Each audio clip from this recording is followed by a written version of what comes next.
ചേച്ചി നരസിംഹത്തിനോട് സംസാരിച്ച നിമിഷങ്ങളിൽ എനിക്ക് മനസ്സിലായ കാര്യം എന്താണെന്ന് വെച്ചാ, നീ പറഞ്ഞ പോലെ അങ്ങേരിട്ടൊരു മുഖം മൂടിയാണ് ആ കോപാകുലന്റെ സ്വഭാവം. മിത്ര ദേവദത്തിനെ കുറിച്ച് അഭിരാമിയോട് പറഞ്ഞു. ഒരു വശത്തു കൂടി നോക്കുമ്പോൾ നീ പറഞ്ഞ ശരിയാണ്. പക്ഷെ അദ്ദേഹത്തെ അറിയുന്ന എന്റെ ഓഫീസിലെ പഞ്ഞിക്കാരൻ സാറും പിന്നെ രാമേട്ടനും പറഞ്ഞത് അദ്ദേഹം പണ്ടൊക്കെ തെറ്റ് എവിടെ കണ്ടാലും തനിക്ക് ഇഷ്ടപ്പെടാത്ത കണ്ടാലും ഒക്കെ അതിനെതിരെ പ്രതികരിച്ചിരുന്ന സ്വഭാവമാണ് അദ്ദേഹത്തിനെന്നാണ്. പിന്നെ ഇത്രയും ദുഃഖങ്ങൾ കടിച്ചമർത്തി ജീവിക്കുന്ന ഒരാളുടെ സ്വഭാവം കുറച്ച് റഫായില്ലെങ്കിലല്ലേ അത്ഭുതപ്പെടേണ്ടതുള്ളൂ. അഭിരാമി തന്റെ അഭിപ്രായങ്ങൾ മിത്രയോട് വിവരിച്ചു. ചേച്ചി, പിന്നൊരു കാര്യം, നരസിംഹം എന്ന മീനു എന്ന് എന്നെ വിളിച്ചല്ലോ, അദ്ദേഹത്തിന്റെ മക്കളുടെ ആരുടെയെങ്കിലും പേരാണോ അത്? മിത്ര അഭിരാമിയോട് തിരക്കി. അതെ, അദ്ദേഹത്തിന്റെ രണ്ടാമത്തെ മകളുടെ പേരാണത്. നിന്നെ ആ പേര് അദ്ദേഹം വിളിച്ചപ്പോൾ ഞാനും ഒന്ന് അമ്പരന്നു. ഒരു മന്ദഹാസത്തോടെ അഭിരാമി മറുപടി നൽകി. എന്താണെന്ന് അറിയില്ല ചേച്ചി, എനിക്ക് ആ പേര് ഒരുപാട് ഇഷ്ടമായി. യഥാർത്ഥത്തിൽ ആ പേര് എനിക്ക് ഇഷ്ടമാണ്. ആരെങ്കിലുമൊക്കെ ആ പേര് വിളിച്ചിരുന്നെങ്കിലെന്ന് ചിലപ്പോഴൊക്കെ ആഗ്രഹിച്ചു പോയിട്ടുണ്ട്. മിത്ര ദേവദത്തൻ തന്നെ അങ്ങനെ സംബോധന ചെയ്ത രംഗം ഓർത്തുകൊണ്ട് പറഞ്ഞു. മിത്ര പറഞ്ഞത് കേട്ടപ്പോൾ അഭിരാമി അത്ഭുതപ്പെട്ടു പോയി. ഇങ്ങനെ ഒരു കാര്യം ഇതുവരെ നീ പറഞ്ഞിട്ടില്ലല്ലോ. അത്ഭുതം നിറച്ച വാക്കുകളോടെ അഭിരാമി ചോദിച്ചു. എന്റെ ചേച്ചി, എനിക്ക് നിർബന്ധമൊന്നും ഇല്ലായിരുന്നു, ചെറിയൊരു ആഗ്രഹം ഉണ്ടായിരുന്നു എന്ന് മാത്രം. മിത്ര ഒന്ന് മന്ദഹസിച്ചു. നരസിംഹത്തോട് സംസാരിച്ച അത്രയും നേരം ഞാൻ അനുഭവിച്ച സന്തോഷം ഒന്ന് വേറെ തന്നെയായിരുന്നു. എനിക്ക് ഒരുപാട് അടുപ്പവും പരിചയവും ഒക്കെ ഉള്ള ഒരാളോട് സംസാരിച്ച പോലത്തെ ഒരവസ്ഥ. ഒരുപക്ഷെ അദ്ദേഹം എന്നോട് ഒരുപാട് വാത്സല്യത്തോടെ സംസാരിച്ചുകൊണ്ടാവും അദ്ദേഹത്തിന്റെ ദുഃഖങ്ങൾ എന്റെയും കൂടി ദുഃഖങ്ങളാണെന്ന് തോന്നിപ്പോയി. മിത്രയുടെ മിഴികളിൽ ആ നിമിഷങ്ങളിൽ അവൾ അനുഭവിച്ച സന്തോഷവും ദേവദത്തിന്റെ അവസ്ഥയെ ഓർത്തുള്ള ദുഃഖവും നിഴലിച്ചു നിന്നു. ശരി ശരി, ഇനി നരസിംഹത്തിനോട് സംസാരിച്ചത് മറ്റു ഇരുന്ന് ഉറങ്ങാൻ ഒരുപാട് വൈകണ്ട. നാളെ നിനക്ക് കോളേജിൽ പോകാനുള്ളതാ. എഴുന്നേൽക്കാൻ വൈകിയാൽ പിന്നെ നീ നേരത്തെ ശ്രീലക്ഷ്മിയെ ചെരുപ്പൂരി അടിക്കുമെന്ന് പറഞ്ഞതുപോലെ നിന്നെ അഞ്ചൂട്ടി ആയിരിക്കും അടിക്കുന്നത്. വാ, കിടക്കാം. അഭിരാമി മിത്രയെ നോക്കി ഒരു ചിരിയോടെ പറഞ്ഞു. മിത്ര ചിരിച്ചുകൊണ്ട് തലയാട്ടി അഭിരാമി പറഞ്ഞതിന് ശരിവെച്ചു. 2-3 ദിവസം വീട്ടിൽ തന്നെ കഴിച്ചുകൂട്ടി അഭിരാമി ശേഷമുള്ള ദിവസങ്ങളിൽ തന്റെ പഴയ ഫ്രണ്ട്സിനെയൊക്കെ കാണുവാനും മറ്റുമായി പുറത്തേക്കിറങ്ങി. 6 മാസം വിട്ടുനിന്നപ്പോഴേക്കും സിറ്റിയിലെ ചില ഭാഗത്തോട് ഒരു അപരിചിതത്വം അനുഭവപ്പെട്ടു. ചെന്നൈയിൽ പഠിക്കാൻ പോയപ്പോൾ പോലും തോന്നാത്തൊരനുഭവം. തന്റെ ഉള്ളിന്റെ ഉള്ളിൽ ജനിച്ച നാടൊരു വികാരമായി മാറിയോ? അഭിരാമി ഉള്ളാലെ സംശയിച്ചു. മോജംജാഹി മാർക്കറ്റിലൂടെ നടക്കുമ്പോൾ ചുറ്റും കണ്ട കാഴ്ചകൾ അവൾ മൊബൈലിൽ പകർത്തിക്കൊണ്ടിരുന്നു. മുമ്പൊക്കെ ഒരുപാട് തവണ കറങ്ങിയടിച്ചിട്ടുണ്ടെങ്കിലും കാഴ്ചകൾ പകർത്താനൊന്നും മെനക്കെട്ടിട്ടില്ല. ഒരു ചിത്രകാരിയുടെ കണ്ണിലൂടെ ചുറ്റുമുള്ളവയെ നോക്കിക്കാണുന്നത് ആദ്യമായിട്ടാണെന്ന് അവൾ ഓർത്തു. നരസിംഹം പറഞ്ഞതുപോലെ സാമൂഹികവും സമകാലികവുമായ ക്യാൻവാസിൽ പകർത്താൻ നോക്കാം. അദ്ദേഹത്തെ പോലെ ഒരു പ്രശസ്തനായ മനുഷ്യന്റെ ഉപദേശങ്ങളെ ധിഖരിക്കുന്നത് ശരിയല്ലല്ലോ.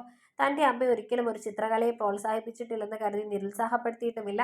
അമ്മയുടെ സ്വഭാവം പിന്നെ അങ്ങനെ. അതിന് തിരുത്താൻ മേലെയുള്ളയാൾ നേരിട്ടിറങ്ങി വന്നാൽ പോലും മാറില്ല. അഭിരാമി മാർക്കറ്റിലൂടെ നടക്കുമ്പോൾ ആലോചിച്ചുകൊണ്ടിരുന്നു. മോജംജാഹി മാർക്കറ്റിൽ നിന്നും അഭിരാമി ഒരു പെർഫ്യൂം ഷോപ്പിൽ കയറി 1-2 ടൈപ്പ് പെർഫ്യൂം നോക്കി. ഊതിന്റെയും അത്തറിന്റെയും ലോക നിലവാരമുള്ള പെർഫ്യൂമുകളുടെ വലിയ ശേഖരങ്ങൾ നിറഞ്ഞ ഷോപ്പുകൾ നിറഞ്ഞ ഇടമാണ് മോജാംജാഹി മാർക്കറ്റ്. ഏത് ഷോപ്പിൽ നിന്നും ഏത് തരത്തിലുള്ള വാങ്ങിക്കുമെന്നൊരു ചിന്താക്കുഴപ്പത്തിലെത്തും അവിടെ എത്തിച്ചേരുന്നവർ. 2-3 ഷോപ്പുകൾ കയറി ഇറങ്ങി അവൾ കുറച്ച് സാധനങ്ങൾ വാങ്ങിയതിനു ശേഷം കറാച്ചി ബേക്കറിയുടെ ഭാഗത്തേക്ക് നടന്നു. ആ ദിവസം അഭിരാമി ഹൈദരാബാദ് നഗരത്തിന്റെ പഴമയുടെ പകിട്ടിനെ തന്റെ ഫോണുകളിലും കണ്ണുകളിലും പകർത്തിക്കൊണ്ടിരുന്നു. വൈകുന്നേരമായപ്പോൾ നാമ്പള്ളി മെട്രോ സ്റ്റേഷനിൽ നിന്നും മെട്രോ ട്രെയിനിൽ കയറി ഹൈടെക് സിറ്റിയുടെ ഭാഗത്തേക്ക് പോയി തന്റെ ഫ്രണ്ട്സിനെ കാണുവാൻ. 2 ആഴ്ചയ്ക്ക് ശേഷം തന്റെ ലീവ് കഴിഞ്ഞ് അഭിരാമി എറണാകുളത്ത് തിരിച്ചെത്തി. ഇറങ്ങുമ്പോൾ അമ്മയുടെയും മിത്രയുടെയും കൂടെയുള്ള നിമിഷങ്ങൾ വികാരഭരിതമായിരുന്നു. എറണാകുളത്തെത്തി പിറ്റേന്ന് തന്നെ അവൾ ഡ്യൂട്ടിയിൽ കയറി തന്റെ പതിവ് ജീവിതത്തിലേക്ക് കടന്നു. വന്നതിന് ശേഷം 3-4 ദിവസത്തോളം അവൾക്ക് നിന്ന് തിരിയാൻ പറ്റാത്ത തിരക്കായിരുന്നു. അതിനാൽ ദേവദത്തന്റെ അടുത്ത് പോകാനും അവൾക്ക് സാധിച്ചില്ല. എന്നിരുന്നാലും ഹോസ്റ്റലിൽ കഴിയുന്ന വേളകളിൽ വീണ് കിട്ടുന്ന ഒഴിവ് സമയങ്ങളിൽ അവൾ തന്റെ പെയിന്റിംഗ് തുടർന്നു. ദേവദത്തന്റെ അടുത്ത് പോകാൻ കഴിഞ്ഞില്ലെങ്കിലും മിക്ക ദിവസങ്ങളിലും ദേവദത്തൻ അവളെ വിളിച്ചു. അവളുടെ വിവരങ്ങൾ തിരക്കുന്നുണ്ടായിരുന്നു. അപ്പോഴൊക്കെ മിത്ര തന്നെ 2-3 തവണ വിളിച്ചതും മറ്റും ദേവദത്തൻ അഭിരാമിയോട് പറഞ്ഞു. മിത്രയോടുള്ള സംസാരത്തെ ദേവദത്തൻ ഒരുപാട് ഇഷ്ടപ്പെടുന്നതായി അയാളുടെ സംസാരത്തിൽ നിന്നും അഭിരാമി മനസ്സിലാക്കി. അത് അവൾക്കും വളരെ സന്തോഷം പകർത്തി. ഒരു ഞായറാഴ്ച 10 മണിയോടെ അഭിരാമി ദേവദത്തന്റെ വീട്ടിലെത്തി. ഹൈദരാബാദിൽ നിന്നും ദേവദത്തനും രാമേട്ടനും വേണ്ടി കുറച്ച് സാധനങ്ങൾ വാങ്ങിയതും കൊണ്ടായിരുന്നു അഭിരാമി ദേവദത്തന്റെ വീട്ടിലെത്തിയത്. അവളെ കണ്ട ദേവദത്തൻ നിറഞ്ഞ ചിരിയോടെ സ്വീകരിച്ചു. അയാളുടെ മുഖത്ത് ഉറ്റവരെയൊക്കെ കുറച്ച് ദിവസങ്ങൾക്ക് ശേഷം കണ്ടുമുട്ടിയതിന്റെ സന്തോഷം നിറഞ്ഞു നിന്നു.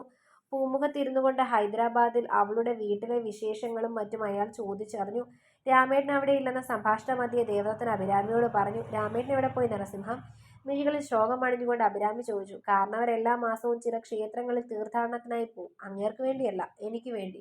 എന്റെ ലച്ചുവും മക്കളും എത്രയും പെട്ടെന്ന് തിരിച്ചു വരാനായി. ദൈവങ്ങൾക്ക് വലിയ താല്പര്യമില്ലാത്തതുകൊണ്ടാവും ഇത്ര വർഷമായിട്ടും കാരണവർ പോകുന്നതല്ലാതെ ലച്ചുവും മക്കളും വരാത്തത്. ശോക ശോകച്ചവിയെ അണിഞ്ഞ ഒരു പുഞ്ചിരിയോടെ ദേവദത്തൻ മറുപടി നൽകി.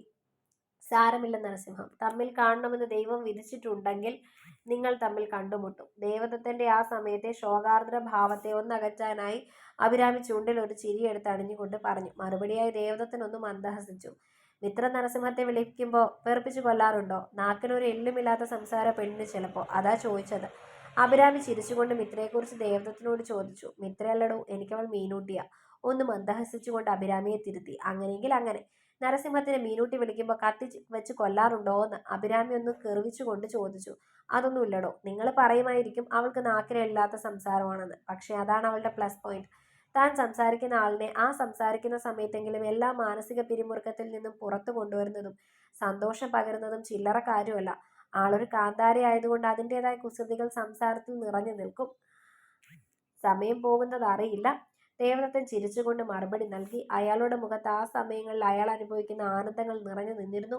അഭിരാമിക്ക് മിത്രയോടൊരു ബഹുമാനം തോന്നി. വേറെയും പല കാര്യങ്ങളും സംസാരിച്ചു കൊണ്ടിരിക്കെ അഭിരാമി ദേവദത്തിന് വേണ്ടി കൊണ്ടുവന്ന സാധനങ്ങൾ കൈമാറി. ഇതെന്തൊക്കെയാണോ? ദേവദത്തൻ അഭിരാമി കൊടുത്ത സാധനങ്ങൾ വാങ്ങിച്ചിട്ട് ചോദിച്ചു. അത് നരസിംഹത്തിന് വേണ്ടി 1-2 പെർഫ്യൂമുകളും പിന്നെ കുറച്ച് ഹൈദരാബാദി കുക്കീസും. അഭിരാമി ചിരിയോടെ മറുപടി നൽകി. കുക്കീസ് എന്ന് പറയുന്നത് കറാച്ചി ബിസ്ക്കറ്റാണോ? ദേവദത്തൻ അഭിരാമിയോട് തിരക്കി. അതെ. നരസിംഹം ഹൈദരാബാദ് വന്നിട്ടുണ്ടോ ഇതൊക്കെ അറിയാൻ? അഭിരാമി ഒരു അതിശയത്തോട് ചോദിച്ചു. പല പ്രാവശ്യം വന്നിട്ടുണ്ട്, ചില അവാർഡ് മീറ്റിനും മറ്റുമായി. അങ്ങനെ അവിടെ വന്നപ്പോൾ കണ്ടിട്ടുമുണ്ട്. ഒരു മന്ദഹാസത്തോടെ ദേവദത്തൻ മറുപടി നൽകി. അത് കൊള്ളാലോ, അഭിരാമി മൊഴിഞ്ഞു. ഇതെന്താ, പെർഫ്യൂമോ? പെർഫ്യൂം അടങ്ങിയ പാക്കറ്റ് കയ്യിലെടുത്ത് ദേവദത്തൻ ചോദിച്ചു. അഭിരാമി അതേന്ന് തലയിളക്കി. ഇതെന്താ, രാമേട്ടന് കൊടുക്കാം. ഞാൻ പെർഫ്യൂമൊക്കെ ഉപയോഗിക്കുന്നത് നിർത്തിയിട്ട് വർഷങ്ങളായി. ദേവദത്തൻ ഒരു നെടുവീർപ്പിട്ടുകൊണ്ട് പറഞ്ഞു. അതെന്താ പെർഫ്യൂം പറഞ്ഞാൽ അവയ്ക്ക് നരസിംഹത്തിന്റെ ശരീരം പറ്റില്ലെന്ന് അഭിരാമി ഒരു പുച്ഛത്തോട് ചോദിച്ചു. ദേവദത്തൻ അത് കേട്ടൊന്ന് ചിരിച്ചു. അഭി, വർഷങ്ങൾക്ക് മുൻപേ എൻ്റെ ജീവിതത്തിലെ നിറങ്ങളും സുഗന്ധങ്ങളും ഒക്കെ നഷ്ടമായതാണ്. ജീവിതത്തിൽ ഇത് രണ്ടും നഷ്ടപ്പെട്ടവന് തൻ്റെ പുറംമോടിയെ സുഗന്ധപൂരിതമാക്കിയിട്ട് എന്ത് പ്രയോജനം? ഒരു വിളറിയ ചിരിയോടെ ദേവദത്തൻ അഭിരാമിയോട് പറഞ്ഞു. ദേ നരസിംഹം, ഞാൻ ഇത്രയും ദൂരത്തുനിന്ന് നരസിംഹത്തിനെ കൊണ്ടുവന്നിട്ട് ഒരുമാതിരി ശോകമടിച്ചാലുണ്ടല്ലോ. എനിക്ക് നല്ല മലയാളം മാത്രമല്ല, അച്ചടി ഭാഷയിൽ അല്ലാത്ത മലയാളവും അറിയാം. ഈ പ്രായമൊക്കെ ഞാനങ്ങോട്ട് മറക്കും. അഭിരാമി ഒന്ന് ചൊടിച്ചു മുഖം കൂർപ്പിച്ചുകൊണ്ട് ദേവദത്തിനോട് പറഞ്ഞു. അല്ലെങ്കിലും ഇങ്ങനെ വർഷങ്ങളായി ശോകഗാനം പാടി നടന്നിട്ട് എന്തു ഗുണം? നിറങ്ങൾ നഷ്ടപ്പെട്ടെങ്കിൽ ആ പോയ നിറങ്ങളെക്കുറിച്ച് ചിന്തിക്കാതെ പുതിയ നിറങ്ങൾ ജീവിതത്തിലേക്ക് കൊണ്ടുവരാനാണ് ശ്രമിക്കേണ്ടത്. അഭിരാമി ഒരു നിർവികാര ഭാവത്തോടെ മൊഴിഞ്ഞു. അഭി, താൻ എന്താ ഉദ്ദേശിച്ചത്? ദേവദത്തൻ നെറ്റി ചുളിച്ചുകൊണ്ട് അഭിരാമിയോട് ചോദിച്ചു. വിട്ടുപോയവരെ പറ്റി ചിന്തിച്ച് ജീവിതം പാഴാക്കാതെ പുതിയൊരു ജീവിതം തുടങ്ങാൻ. നരസിംഹത്തിന് പ്രായം അങ്ങോട്ട് നീണ്ടുപോയിട്ടൊന്നും ഇല്ലല്ലോ. ഇന്ന് നല്ലൊരു പെണ്ണിനെ നരസിംഹത്തിന് കിട്ടും. അഭിരാമി നിർവികാരയായി മൊഴിഞ്ഞു. അഭി, താൻ ഹൈദരാബാദ് പോയത് എനിക്ക് കല്യാണം ആലോചിക്കാനായിരുന്നോ? ദേവദത്തൻ ചിരിച്ചുകൊണ്ട് ചോദിച്ചു. എനിക്ക് പരിചയമുള്ള ആരുമില്ല. ഉണ്ടായിരുന്നെങ്കിൽ കണ്ണടച്ച് ഞാൻ ആലോചന. ശരി, നരസിംഹത്തിനു വേണ്ടി. ഒരു ചെറുചിരിയോടെ അഭിരാമി മറുപടി നൽകി. അഭിമതി, എനിക്കിങ്ങനെ പറയുന്നത് കേൾക്കുന്ന ഒന്നും ഇഷ്ടമല്ല. എൻ്റെ ജീവിതത്തിൽ എക്കാലത്തും ഒരു പെണ്ണ് മാത്രമേ സ്ഥാനമുള്ളൂ, എൻ്റെ ലച്ചുവിന്. ഒരു പെണ്ണും എൻ്റെ ലച്ചുവിന് സമമല്ല. എൻ്റെ ലച്ചു എന്നെ സ്നേഹിച്ചതുപോലെ ഒരു പെണ്ണിനും എന്നെയോ തിരിച്ചു സ്നേഹിക്കുവാനോ കഴിയില്ല. ദേവദത്തൻ്റെ മുഖം കടുപ്പിച്ചുകൊണ്ട് അഭിരാമിയോട് പറഞ്ഞു. ദേവദത്തൻ പറഞ്ഞു കേട്ട അഭിരാമി ഒന്ന് കൈകെട്ടി നിന്നുകൊണ്ട് എഴുന്നേറ്റ് ദേവദത്തൻ്റെ മുഖത്തേക്ക് നോക്കി. സാറ് സ്നേഹിച്ചു എന്ന് പറ. സാറിൻ്റെ ഭാര്യ സ്നേഹിച്ചു എന്ന് പറയുന്നത് തെറ്റായിരിക്കും. സാറിനോട് സ്നേഹമുണ്ടായിരുന്നെങ്കിൽ അവർ സാറിനെ ഉപേക്ഷിച്ച് പോകില്ലായിരുന്നു. അഭിരാമി ഭയപ്പാട് ഏതുമില്ലാതെ ദേവദത്തൻ്റെ മുഖത്തേക്ക് നോക്കിക്കൊണ്ട് പറഞ്ഞു. അഭിമതി, നിർത്ത്. മുമ്പൊരു ദിവസം നീ ഇതുപോലെ പറഞ്ഞു, ഞാനൊന്ന് ക്ഷമിച്ചു. അപ്പോഴും എൻ്റെ മനോഭാവം അതാകണമെന്നില്ല. ദേവദത്തൻ തൻ്റെ വാക്കുകളിൽ ഒരു മുന്നറിയിപ്പ് കലർത്തിക്കൊണ്ട് പറഞ്ഞു. സാർ എത്ര കുപിതനായിട്ടും കാര്യമില്ല. ഞാൻ യാഥാർത്ഥ്യമാണ് പറഞ്ഞത്. സാർ ആ കഥയിൽ പറഞ്ഞതുപോലെ സാറും ഭാര്യയും തമ്മിൽ അത്രയും സ്നേഹമായിരുന്നുവെങ്കിൽ, സാറിനെയും ഉപേക്ഷിച്ചവർ പോകണമെങ്കിൽ, സാറിൻ്റെ അടുത്തോ അല്ലെങ്കിൽ അവരുടെ അടുത്തോ തമ്മിൽ പൊറുക്കാനാവാത്തൊരു തെറ്റ് നടന്നിരിക്കണം. പിരിയാൻ കാരണമായ തെറ്റ് ആരുടെ ഭാഗത്താണെങ്കിലും സാറിൻ്റെ ഭാര്യ ചെയ്തതാണ് ആ തെറ്റിലും വലിയ തെറ്റ്. അഭിരാമിയുടെ സ്വരവും പരുഷമായി മാറി. ദേവദത്തൻ്റെ മുഖത്തൊരു തളർച്ച പ്രകടമായിക്കൊണ്ടിരുന്നു.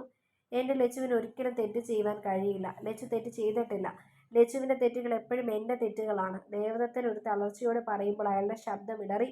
അത് സാറിൻ്റെ ന്യായീകരണം. ഒന്നും അറിയാത്ത 2 പിഞ്ചു കുഞ്ഞുങ്ങളെ അവരുടെ അച്ഛൻ്റെ അരികിൽ നിന്നും അകറ്റി അവർക്ക് ലഭിക്കേണ്ടിയിരുന്ന പിതൃവാത്സല്യവും കരുതലും നിഷേധിച്ച സാറിൻ്റെ ലച്ചു ചെയ്തത് ഒരിക്കലും ആർക്കും, എന്തിനാ കുഞ്ഞുങ്ങൾ വളർന്നാൽ അവർക്ക് പോലും പൊറുക്കുവാൻ കഴിയാത്ത തെറ്റാണ്. അവരുടെ തെറ്റുകളെ സാറിൻ്റെ തെറ്റാണെന്ന് സ്ഥാപിച്ച് വെറുതെ വിഡ്ഢിവേഷം കെട്ടുകയാണ് സാറിപ്പോൾ ചെയ്യുന്നത്. അഭിരാമി ഒരു കൂസലുമില്ലാതെ കൈകെട്ടി നിന്നുകൊണ്ട് പറഞ്ഞു. അഭി! ദേവദത്തൻ അഭിരാമിയുടെ നേരെ അലറി. പിന്നെന്താണ് സാർ ചെയ്തുകൊണ്ടിരിക്കുന്നത്? സാർ യഥാർത്ഥത്തിൽ ഒരു വിഡ്ഢിവേഷം കെട്ടി ആടുകയല്ലേ? ക്രൂധനായി നിൽക്കുന്ന ദേവദത്തിന് നേരെ ചോദ്യശരങ്ങൾ ഉതിർത്തുകൊണ്ട് അഭിരാമി ചോദിച്ചു. അഭിരാമിയുടെ ചോദ്യങ്ങൾക്ക് മുൻപിൽ ദേവദത്തിന് ഉത്തരം മുട്ടിപ്പോയി. അവൾ ചോദിച്ചത് അത്രയും യുക്തിഹിതമായ ചോദ്യങ്ങളാണെന്ന് അയാൾക്ക് അറിയാമായിരുന്നു.